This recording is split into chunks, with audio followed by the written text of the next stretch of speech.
Well, first off, let me thank all of you for joining me today with Dhomonique Murphy. She is a powerhouse. She's the president of The Right Method. She's a 3-time Emmy Award winner. She's Mrs. Virginia American 2020. She is the founder of Readers to Leaders nonprofit, and she's also an author and professional speaker. And today she's joining us to talk about mastering the media, where visibility equals credibility and certainly profitability. And I'm Linda Fisk. I'm the CEO of LeadHERship Global, and I am absolutely thrilled to welcome all of you to the program today. For those of you that are not yet members, LeadHERship Global is the most impactful community of extraordinary women in the world. We unleash the full potential of high-performing and growth-oriented leaders in a confidential, supportive, and private community. LeadHERship Global helps members accelerate their success by defining their vision, growing their leadership, expanding their influence, and leaving a lasting legacy. So if you're interested about learning more about this remarkable community of women leading across business, entertainment, and politics, please reach out. But let's talk about today's topic. Media coverage, as all of you know, gets your message across to a much wider audience and helps establish your business as both credible and notable. And favorable media coverage is an incredibly powerful tool in your marketing strategy. By projecting the credibility, expertise, and image that you want to convey to your target audience, it positions your business in an incredibly positive and powerful light. Securing positive and consistent media coverage is an excellent means to establish credibility, but it is also a bit of an art as well as a science. An article or review in which you're positioned as a critical thought leader on a relevant topic or issue can ultimately turn potential customers and stakeholders into real advocates for your cause. A small event, a partnership, a milestone, they can all be worthy of print, radio, and TV media attention to create awareness, enthusiasm, and public support for your business. Using the momentum of positive media coverage in your marketing strategy can extend not only your reach, but also your longevity, and it'll pay dividends for your brand for a long time to come. So if you want to make more money by increasing your sales tenfold and become an authority figure, then I got to tell you, you've turned into the right place. Dhomonique will teach you how to create more media visibility and how to start landing media opportunities right away. But real quickly, let me tell you about this remarkable powerhouse woman who I will tell you is someone I am inspired by daily. Dhomonique Murphy is the president of The Right Method. She's also a 3-time Emmy award-winning journalist, Mrs. Virginia American 2020, and a highly sought after public speaker and the author of Reset, which was published in October of 2020.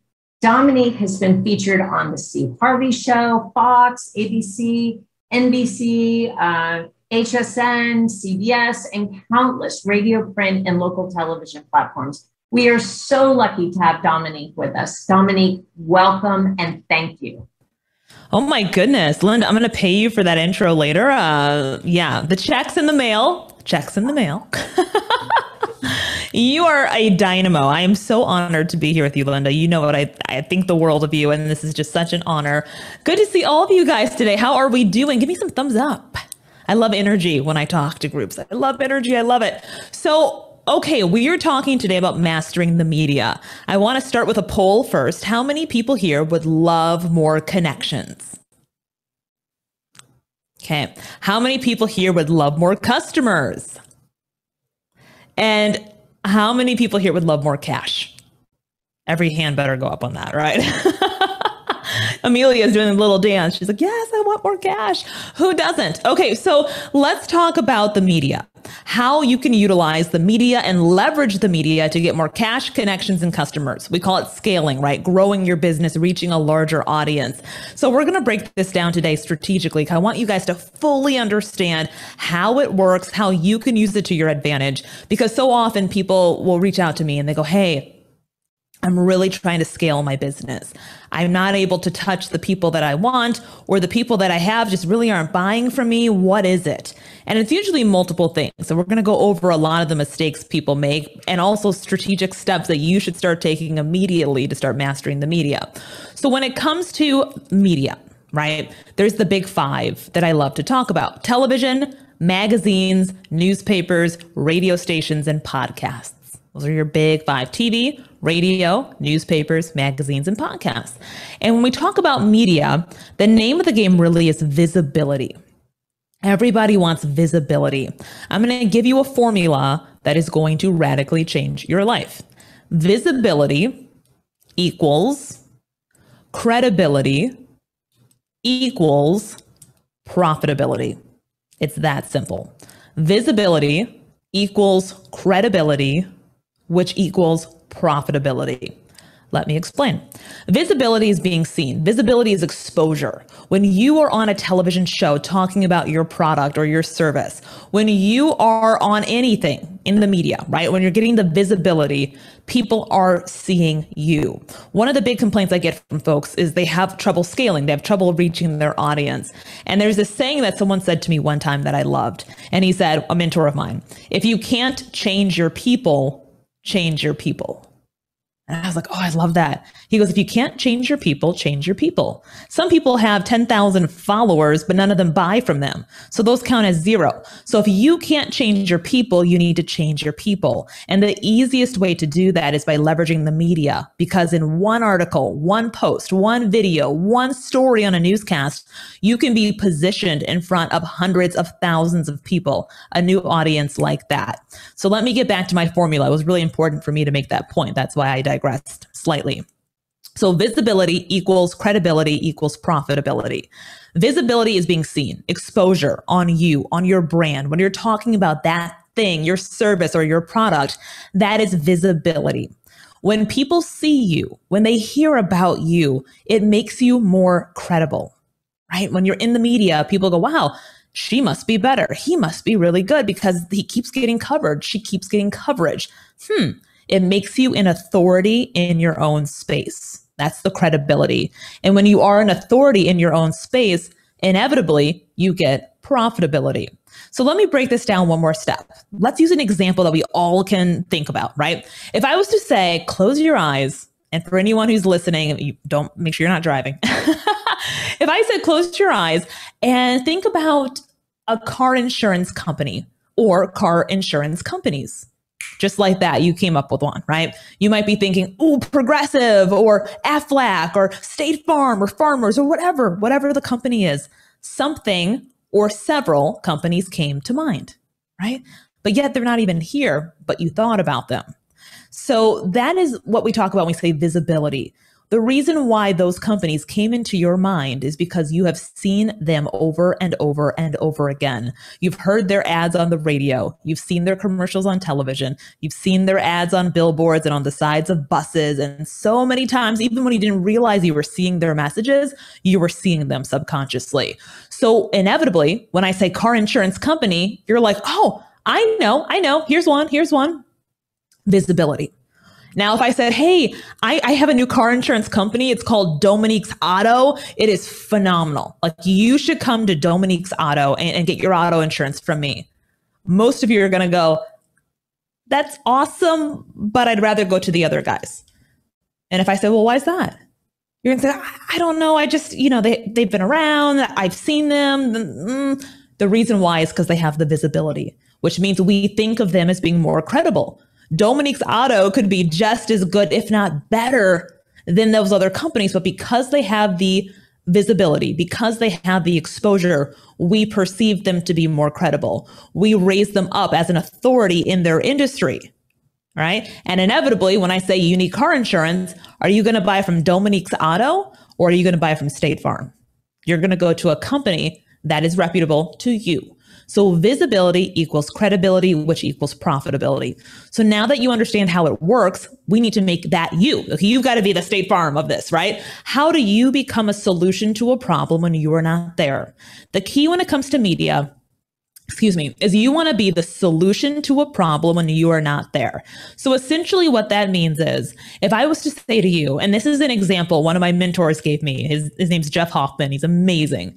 And it really helped me understand how this all worked. This was a while ago. And he said, imagine if I said to you, oh man, I'd love to get away on a vacation, spend $250 round trip, go somewhere, or even just name my own price. Like, that would be so great. I don't want to spend a ton of money.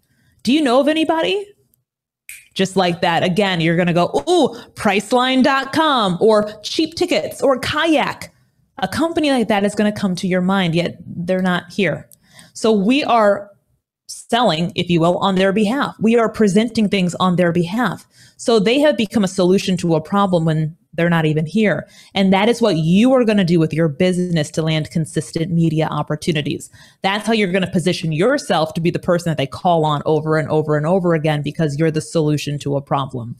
So now that we understand how it works, visibility equals credibility, which equals profitability, I want to go over 10 steps. 10. We'll see how much time we have. At least 5. We'll go over at least 5, maybe 10, depending on the time today, that you guys can start implementing. One thing you'll learn about me, I'm a very tactical person. I will never waste your time, because wasting your time is wasting my time, and I don't do that. So we're all going to walk away with tactical steps that you can take today and start implementing in your own businesses to start landing media opportunities. The very first thing I need you to understand is that you have to have a story. If you want to land media opportunities, you have to have a story. People do not buy products, contrary to popular belief. They buy people, and they buy passion. And people and passion are born from stories. So when you have a product, you have to have a story behind your product. And these 3 statues on the side of me, those are all from storytelling, right? So I help people craft award-winning level stories behind their brand, because that is what is going to 10x your sales. So for example, I had a client that came to me and she sold vegan cosmetics. And she said, okay, I have vegan cosmetics, but I'm really struggling reaching a new audience. I'm not making the money that I feel like I should. My stuff looks great. My product is high quality, but I'm just not monetizing on it the way that I should. I said, okay, cool. Not cool, but I'm like, let's dig into this. I said, so what is your story? And she goes, huh? I go, what's your story? And she goes, well, I sell vegan cosmetics and they're moisturizing. They last 12 hours. They don't smudge. They're good for the environment. I said, that's great, but what's your story? And she goes, they're cruelty free, and they're organic, and they're moisturizing and hydrating. And I said, okay, but what's your story? And so she didn't have a story. So I said, okay, why do you sell vegan cosmetics? And she goes, because I like them. I said, awesome. Why? She goes, because I like makeup and I just like vegan products. I said, okay. I said, are you vegan? She goes, well, not fully, but I like vegan things. I said, great. So why is it important to you to sell makeup? I said, you could be selling toothbrushes. So why did you pick makeup? And she said, well, I like how it makes me feel. I said, okay. So we're going to do an exercise where we dissect your story. This is how you find your story behind your brand, by the way. I said, okay, it makes you feel good. We're getting somewhere now. Why do you need makeup to feel good? And she's like, well, I don't know. I said, you do know. Why do you need makeup to feel good? And we started breaking down layer. And this is an exercise that gets really deep and emotional for most people. Like, most people will have a moment where they're crying during this, because we all have something in our lives that caused us to go in the direction that we go in. And most people don't even realize it. So I work with people to dissect this whole thing and craft your story. So once we broke the whole thing down, she grew up in a different country outside of the USA. And in the community that she lived in, women were seen to only be caretakers. She was supposed to cook and clean and take care of her siblings and not speak up, like just be very quiet and just play small. And she loved the sport of basketball as a child. She loved basketball, loved it, and was a tomboy. She loved jeans and t-shirts. And because she did these 2 things, her father would tell her that she was ugly. Over and over again, he'd say, you're so ugly. You're ugly. You look like a boy. You're ugly. You're ugly. And her entire family would echo what the father said because he was the vocal piece of the household. So everyone told her she was ugly. You're so ugly. You look like a boy. You're ugly. And she had two choices. She could have become a victim, which most people would have, if we're being honest. Most people would have said, oh my gosh, my dad is calling me ugly. Like, how awful is that? But instead, she made it her mission to make sure that no other woman felt unattractive, that no other woman felt less than, that every woman understood the beauty behind the makeup or not, and the power behind a woman, right? Like that became her mission. And I said, honey, that is your story. And the reason why that's your story is because it's relatable. Every single woman on this planet has been told at some point that she is not good enough in some way, shape, or form. We've all been told you're not pretty enough, smart enough, you're not wealthy enough, you're not something enough. We've all been told it. Every woman who's being honest with herself has been told you're not something enough. I said, so when you tie your story to that, it's no longer just makeup that you sell because you kind of like it. You have a story. Your story is based on empowering women to understand how amazing, incredibly amazing they truly are. So once we changed the story behind the brand, not only did she start getting media opportunities all over the place, she got an Inc. magazine thing like this, like right after we changed the story. She also, in the first week, her sales went up 25% within her company. So it's all based on a story. Again, people do not buy products, people buy people, and people buy passion. Passion is based on a story. So think of it like this, your favorite celebrity. We can all close our eyes and be like, oh, I love this person. I love him. I love her. Who are those favorite celebrities of yours? Chances are they probably have something that they sell outside of being a musician or outside of being an actor, outside of being a speaker. They might sell an alcohol line. They might sell shampoo. They might have water. They might have supplements. They might have, you name it, right? Like most athletes have something that they are tied to. It might not even be their own company, but like they're the face of this thing. And naturally, when they announce it, when they have a new perfume that comes out, we all want to buy it, right? Now, the perfume could smell awful, but we don't even care because we're like, so-and-so has a perfume coming out. Oh, I'm going to get it. I'm just going to get it. Know, like, and trust. When people know you, when they like you, when they trust you, they buy from you. When they know you, when they like you, when they trust you, you get media opportunities. And it really, truly is based behind a story. So if you do not have a story behind your brand right now, you are missing out on customers. I am telling you this as a fact. You are missing out on people because people buy passion and they buy stories. And if you're just, I sell this, people will not remember you. The makeup company, I never would have remembered a week later, let alone a day later. I'd have been like, yeah, I met some lady about, I don't know, she sold something like lipstick or something. I don't know. But when you tell me that story, I'll never forget that story. Like that is powerful. And when I want to support a company and resonate with the brand, right, that know, like, and trust, that is a company that people are going to align with. The products are amazing. You know, that's beside the point. What's the story behind it? When you already have the quality product and then you have a story to back it, it's just an easy way to start to skyrocket to success. So point number one, landing media opportunities is having a story. Number two, clarity in your messaging. Okay. In one breath, can you communicate what it is that you do, what your brand is, and or why your product makes someone else's life easier? Can you do that? You need to be able to do that. That's a hint, wink, wink. So in one breath, you should be able to communicate what do you do, what is your brand, and why your product makes someone else's life easier. Now, if we break those into three segments, right? Number one would be, what do you do?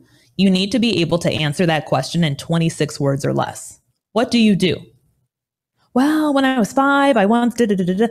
No, try again. What do you do? What do you do? 26 words or less is the way to do that. Okay, that's how you answer that question. So if you're rambling on and it's 800 words and I still don't know what you do, that is not the way to do it. And it's okay if you are this way. Most people ramble. Most people don't have the clarity in their messaging. They're just all over the place. So I encourage you, if you hear the sound of my voice today, to take a step back after this chat and say, what do I do? How do I answer that? And how do I answer that effectively? Because if I can get to the point and if I'm clear and concise, people are going to understand what I do. People are going to be more likely to buy from me because there's power in less words.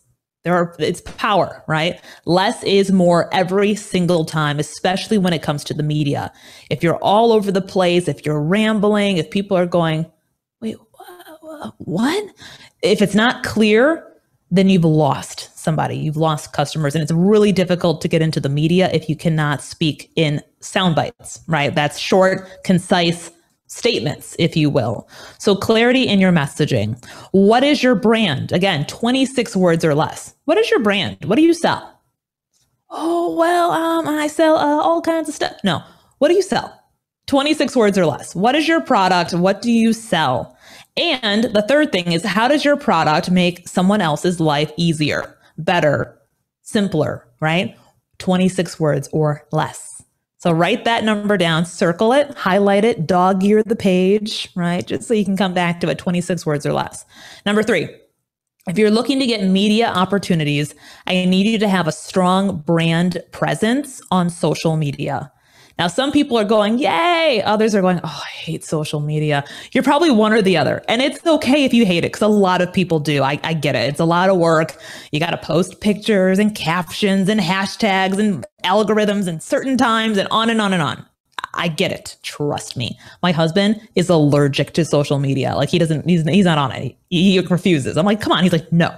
Never been on, zero interest. You will never see him on social media ever. Like he is like the anti-social media guy. So I get the spectrum is all over the place, right? The key is if you're looking to get media opportunities, you're going to want to have a media presence. So here's the thing. When it comes to media decision makers, what are they looking for? One thing I hear that is incorrect often, people say to me, they go, oh, I only have like 300 followers. I don't have 20,000 followers. The media is never going to pick me up. I don't have any followers. I just have a couple here and there, but I'm new and I haven't been on TV. I'm brand new to the whole thing. I want you to understand media decision makers, they don't care how many followers you have. They don't. You can have 300 and get on television. I see it happen all the time. They do not care about the number of followers that you have. Okay. They do care though that you have a professional looking page. If it looks like you're working out of your garage, you're not going to get picked up. If it looks like it's all over the map, it's not going to get picked up. You need to have a professional page. So I want you to ask yourself this. If you were to go to your Instagram or your Facebook or Twitter, whatever page of choice you like, is it professional? Does it showcase what you want to speak about?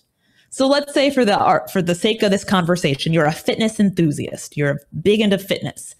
If I go to your page, am I going to see all things fitness? Am I going to see you doing planks and showing me tutorials on how to do crunches and you holding a protein shake? Like, am I going to see fitness, everything on your page? Or am I going to see your dog, your lunch from yesterday, a shot of your kid running around all over the place? And you're like, what is this? You cannot make media decision makers think. Sorry. You can't. They're not going to do it. They want to go and see what you are. Don't make them work. They need to go to your page and it needs to be representative of what it is that you do. So if you were to cover up the bio on your, let's just say Instagram for the sake of this, if they were to cover up your bio and look at the photos, look at your feed, right? Look at your page, all of your posts. Could they tell in one glance what it is that you do? Can they tell?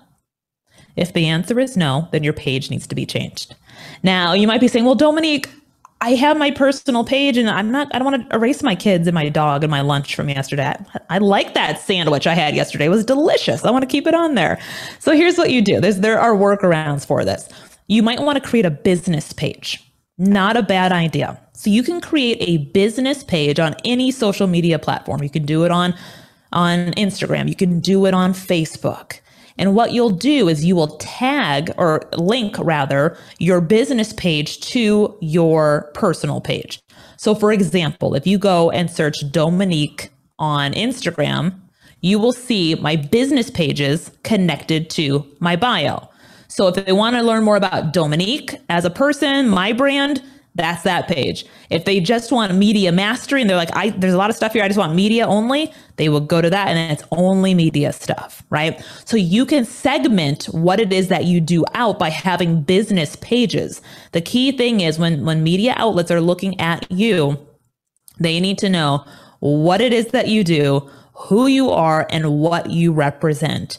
When I talk about being professional, you need to have a page that looks really, really good.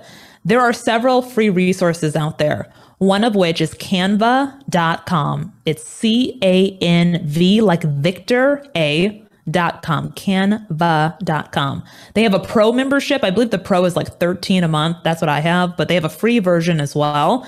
And you can create graphics. So have you ever been on a page and you're like, wow, everything just has like the same color scheme and the same kind of feel and the same kind of text, and it just looks really polished? That is what they're doing. They probably either have a graphic designer, they might be using Canva, they could be using Photoshop. Either way, Canva, if you're like, I want to do it myself, I don't want to spend a ton of money and I want something very easy, Canva is like drag and drop. Like you just pick your photo and you just drop it in. Once you pick your templates, you can change colors, you can change font, but it's very, very user friendly. So that's something you could start doing right away to implement into your social media pages that will make them look so professional like that, like super easy to do. So Canva is the good start. Also, when it comes to your photographs, you want your photos to pop, right? So certain pro hacks, if you will, if you're taking a photo of something, you always want the sun to be behind you. So if you're ever shooting a photo and the sun's in front of you, turn the other way, because that's when it becomes backlit.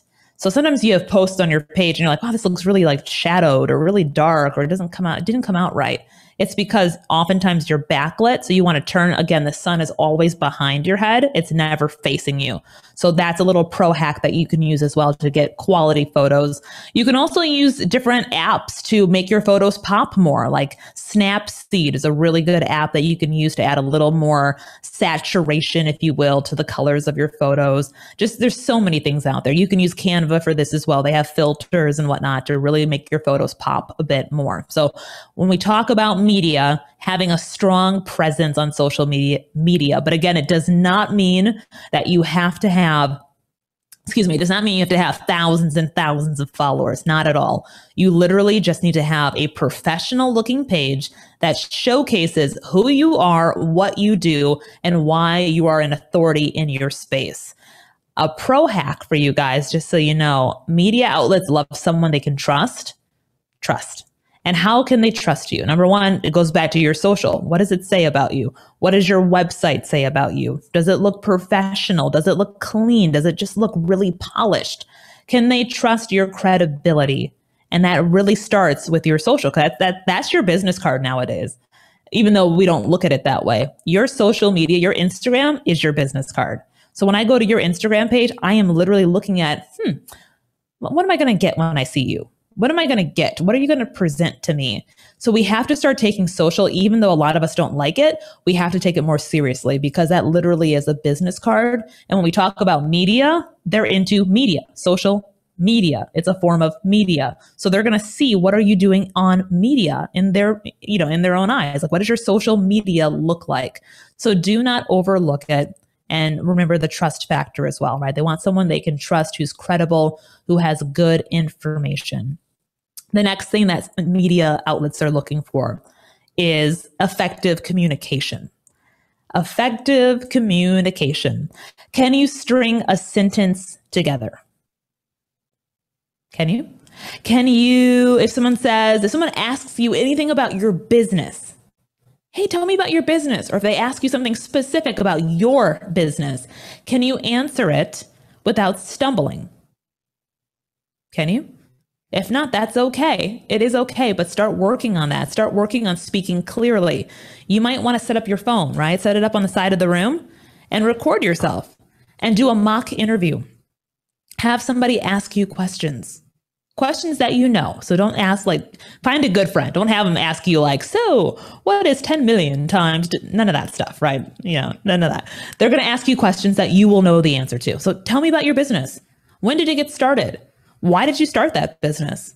What is your hope with your business? Who do you help? Who do you serve? Like just questions you're going to know the answer to.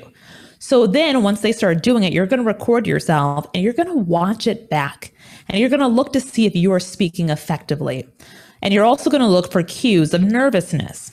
A lot of people do things that they don't realize they're doing on camera. So for example, I'll give you a personal story. When I first started, I used to always pull on my right earlobe like this. I would just pull and I'd answer questions. I was just doing this. And then when I got in the business, this was 20 years ago, they're like, why do you do that? I'm like, what? They're like, you're pulling on your earlobe. I'm like, no, I'm not. And I watched it back. I'm like, oh my gosh, I didn't know I did that. I had no idea. And just over like this. I would be talking and I'm just like, just pulling on my ear. Weird, right? So all of us have little quirks that we do. You might be a person who pulls down on your shirt. This is a common one. When you're talking, you're just pulling down on your shirt. And then on camera, this is what people see, like someone pulling on their shirt, pulling on their shirt, pulling on their shirt, right? You might be a person who puts your hands in your sleeves, right? And you put like your whole hand like in your sleeve and you're doing this thing because you're nervous. You might be a hair flipper. A lot of these out there, right? Pantene Pro V, right? You might be the person who puts your hair behind your ear a lot. A lot of people do this when they're talking and they're nervous. So everyone has these things that they do. You might overuse your hands because you're like super excited and you're doing this on camera. So when you watch it back, you're able to look at these things and say, whoa, did not realize I was doing that. Okay. And now I know what Dhomonique was talking about. Let me work on not being distracting. Because when you're speaking, nothing should be going on that's distracting your audience from what you're saying. So that is another part of clear communication and effective communication. Number 5, visuals. Media outlets want to see proof. They want to see proof.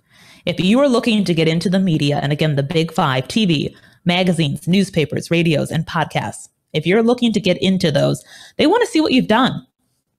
What have you done? What have you done? Now, some folks are going to say, well, I haven't done anything. I want to get into the media. Exactly. But you have done something. If you have a business, you have visuals. Do you have photos? Can you showcase some photos of what you do, what you've done? Do you have videos of you in your element, right? What do you do? If you're a fitness person, do you have videos of you doing exercises? If not, go shoot some. You can do that on your phone nowadays, which is beautiful, right? So you can start creating content and curate content that you can start utilizing on your social media pages. So when a media outlet goes and looks for you, they go, oh, cool. They can see what you look like. They can see what you sound like. They can see how you present yourself on camera. It makes it a lot easier for you. So any sort of assets that you have, photos, videos of you in your element, you're going to want to include them. Another pro tip for you, when we go back to the trust factor, testimonials are a beautiful thing. Testimonials. Yes. Okay. So we're trying to get into the media, right? And we're trying to show them like, hey, we're sane, we're good, we're awesome, we're credible, our stuff looks good. A testimonial can be a game changer for you. And the best kind of testimonials, does anyone know what the best kind of testimonials are? Video. Testimonials. And do you know how to 10x that testimonial? Not only for media, but for your business, you want to make it measurable. I'll tell you the difference. Most testimonials sound like this. Oh my gosh, I love Dhomonique. She is so nice and she's so knowledgeable. And oh my gosh, like I learned so much from her. She's so great. I just love her. Thanks. Right? That's a typical testimonial that we see. That doesn't tell me anything besides that I'm nice, which that's awesome. Thanks. But what you need is a measurable testimonial. Let's stay on the fitness person example for the sake of this conversation for today. This is a measurable testimonial. Hi, my name is Dhomonique. I found Timmy through Instagram. And when I first found him as a fitness instructor, I was really struggling. I was 100 pounds overweight. I had no confidence. I couldn't sleep through the night. I literally couldn't. I would wake up every 2 hours, sweating, just uncomfortable. And I hated the way I looked. I just absolutely couldn't stand the way I looked. After 6 months, I lost 50 pounds. For the first time in my life, I am sleeping through the night. I am confident. And you know what? For the first time in 12 years, I just put on a bathing suit. I feel amazing. That is a measurable testimonial. You just showed me how you went from A to Z by utilizing the services of somebody. I want to go to Timmy now. I'm like, wow, really? You're sleeping through the night. You're confident for the first time ever. You're being vulnerable on camera with me. You're sharing a story, because a testimonial is a story. Remember, it's all about stories. That is incredible. So measurable testimonials. And when it comes to getting these, go back to the people who you've worked with and just say, hey, would love, even if it's been a year, it doesn't matter. They'll remember you. Just say, hey, listen, I'm looking to build my portfolio and I need some testimonials, ideally video. Do you mind shooting one on your phone? We can get on Zoom. I can do it, whatever's easiest for you. But I'm looking for measurable testimonials. And essentially what I need is for you to tell me where you were before you met me, and then how I helped you get to where you are right now. Can you explain that? Because I need a measurable, like how did your life change after working with me? They are going to record this. You're going to utilize this, and this becomes an asset that not only helps you gain more audience, right? That helps you scale your business to get more customers, clients, connections, and cash, which we talked about earlier, but it's also going to make you more attractive to a media outlet, because they're like, wow, people are really getting a lot of benefit from this company, from this person. Let me look into this a little bit more. So do not overlook the beauty of visuals. The next step is courage. You have to have courage if you want media opportunities. You have to put yourself out there. As scary as it may be to put yourself out there, your story, yourself, a lot of us have this fear of criticism. We have a fear of failure. We have a fear sometimes of being successful, but we define the word fear incorrectly. We do. People say, oh, I'm scared. I can't do it. I can't do it. And we've been trained to think that that's actually accurate, but it's not. If you were walking down the street right now, you're just walking, going on your walk, you have your little earbuds in, you have your favorite song on, you're walking, you're in your own zone, and a snake slithers out from the bushes right by your feet. What's going to happen? You're going to, whoa, you're going to jump, right? You're going to jump back. Fear does not stop you or slow you down as much as it wakes you up. It does. Fear does not stop you. It wakes you up. We just have it redefined. We just have it defined incorrectly.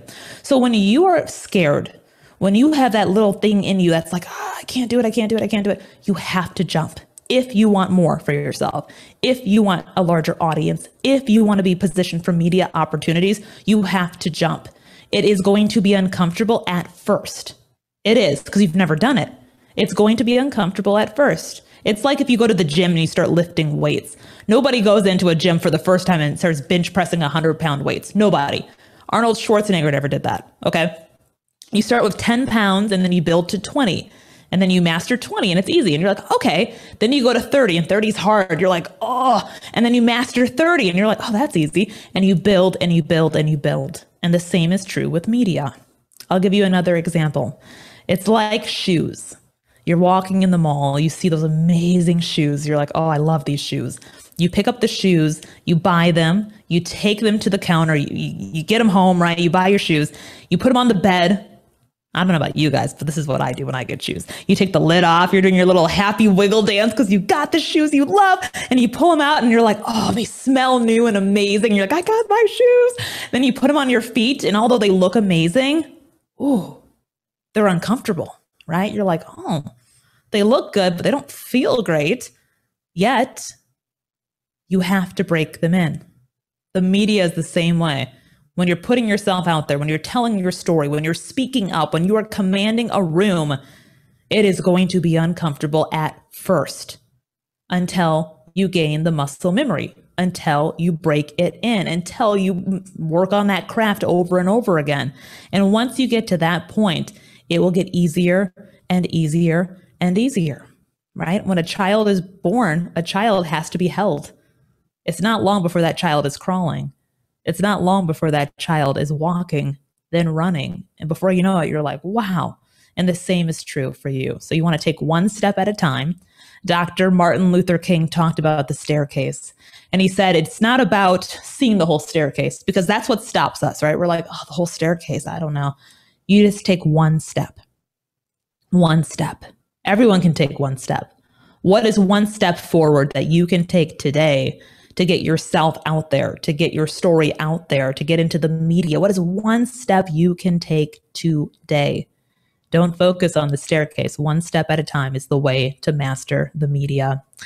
I can keep going, Linda, but I want to be cognizant of Q&A and time for today. So I will defer to you. Yeah, I got to tell you, I almost don't want you to stop because you're so compelling and engaging, and I'm learning so much, but I do want to give some time for everyone to react. So if there are specific questions that you have for Dhomonique, now is the time. You're welcome to either come off mute and simply ask Dhomonique, or you're welcome to add it to our chat and ask your questions through chat, and I'll read those out either way, whatever's most convenient for you. I will say we did have a question earlier, and it was offered by Emily, and she said a couple things. One, if you are a very small business, so less than 20 employees, then what is the best way to deal with social media? Right now, in order to really reach a large audience, it's often a pay to play kind of platform where you have to pay to have your posts sort of revealed to a larger audience, right? Or to advertise your services to a larger audience beyond those that you're connected to in social. So do you have any thoughts around paying for social media exposure versus organic social media exposure, that sort of thing, Dhomonique? Yeah, well, I'm a hack person, so I love providing you guys hacks. How about that? Want to hear some things that probably you've never heard before and you don't have to spend a bunch of money on? Laura's like, yeah, show me the money. Okay, so here are some things that I would recommend for you guys. There's an app called Clubhouse. Have you guys heard of Clubhouse? Okay, yes. If you haven't heard of Clubhouse. Laura practically owns Clubhouse. She is on Clubhouse 24/7. Yes. She's remarkable. She moderates and facilitates 1,000 conversations a day. I cannot keep up with her. Yes. Yes. If you guys are not familiar with Clubhouse, get on it today. You need an invitation, so find a friend and say, hey, send me an invitation. So message Laura, right? So what you want to do is you want to get on Clubhouse and you need to start hosting rooms. Let me try to explain it. So Clubhouse is a social media app. You can create a room, which is essentially a space where you will communicate your message and anyone in the world can jump into your room and listen to you. So it is like a podcast on steroids. Like, it is out of control. You can have people literally at any point in time, they can jump in your room based on your title and they can listen to whatever it is that you are saying. It is one of the fastest ways to grow your audience because people are hearing what it is you're talking about.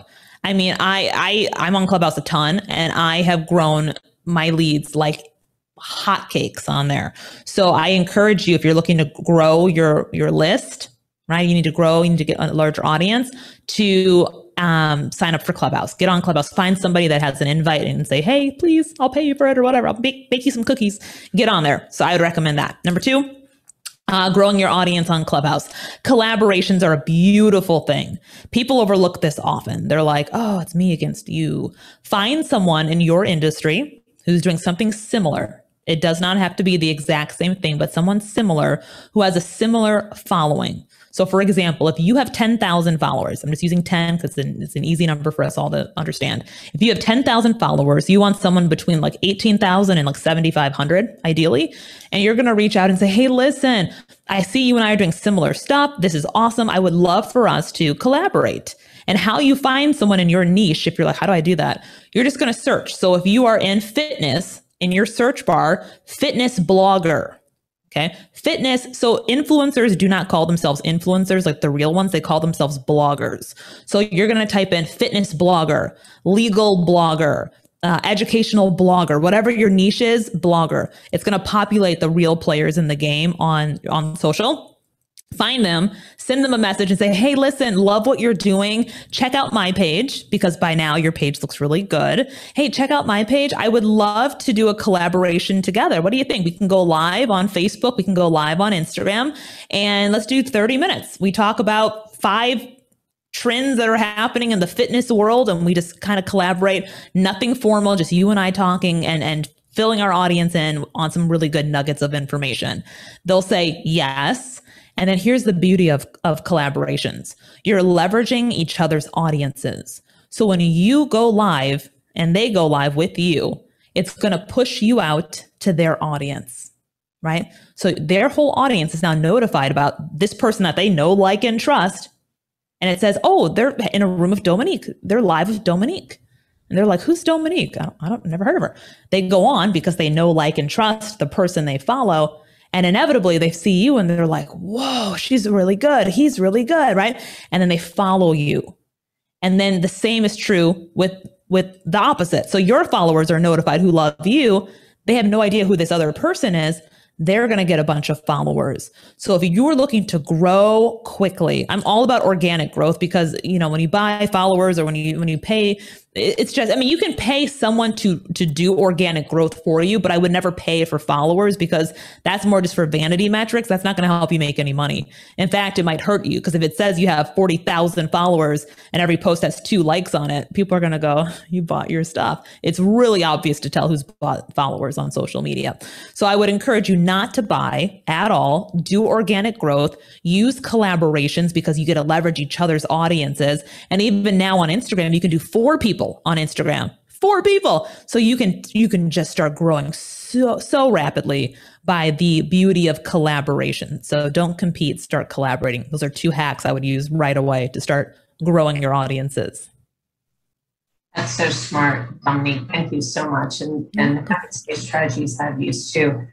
Although I will also admit that I find Clubhouse to be a bit of a rabbit hole, and if you're not careful, you can spend hours and hours and hours a day on Clubhouse. So I would say be careful, being clear about what your intention there is too, at least for me. I've certainly learned that. And anyone else in the last 5 minutes or so that we have, anyone have any other questions or anything that they want to add to the discussion? I have a question. Yeah. Hi, Dhomonique. It's so great to see you face to face. Well, you too, Laura. Your voice is so phenomenal. That said, what is the one suggestion that you have received over your time in public media that has served you the best and also at the same time has been the most challenging to embrace? That's a great question. I don't know if they go hand in hand. So the first part was the most, say the first part again, a quote that was. What has been the most challenging suggestion that you've had to embrace? The suggestion that you've had to, now I can't get it. Now I can't say it.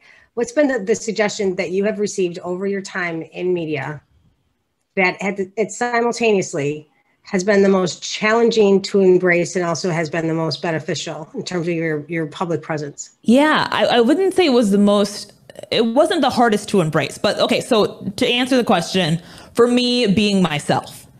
For years, I was super fake. I was like so scared to show the world who Dhomonique was. I was like, everything's perfect all the time, you know, and because I thought it was a weakness. I thought being vulnerable and being real was like you don't ever do that. Like everything has to be perfect all the time.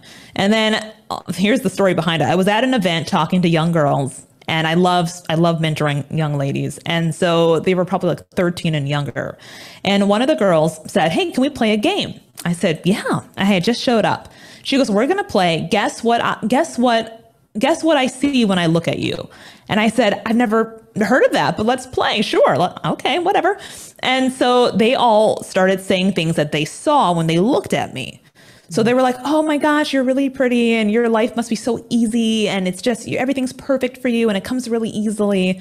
And that was my like moment where I was like sinking down in my chair and I'm like, oh my gosh, like what have I been showing the world for so many years that people think that it's so easy and it just happened. I just got lucky and all this stuff. And it's not luck at all. It's a lot of hard work. It's not the law of attraction. It's the law of taking action. It's pounding hours and hours and hours at your craft every single day. It's getting your teeth kicked in 1,000,000 times and still rising above it. And for me, when that little girl asked me that was my wake up call to say, you know what, moving forward, it is a massive disservice to not share my real story with people. It is a massive disservice. So hiding behind a curtain of falsehood, no more. So it wasn't hard for me. Like, that little girl actually woke me up. So one of my greatest teachers was a 12-year-old stranger that I met at an event who said, you know, let's play this little game. So for me, I've embraced it. Anything you ask me, I will tell you the answers and the truth of who I truly am. And it's been so freeing. It's been so freeing, Laura. Yeah. Super powerful. Great way to wrap up a really remarkable discussion.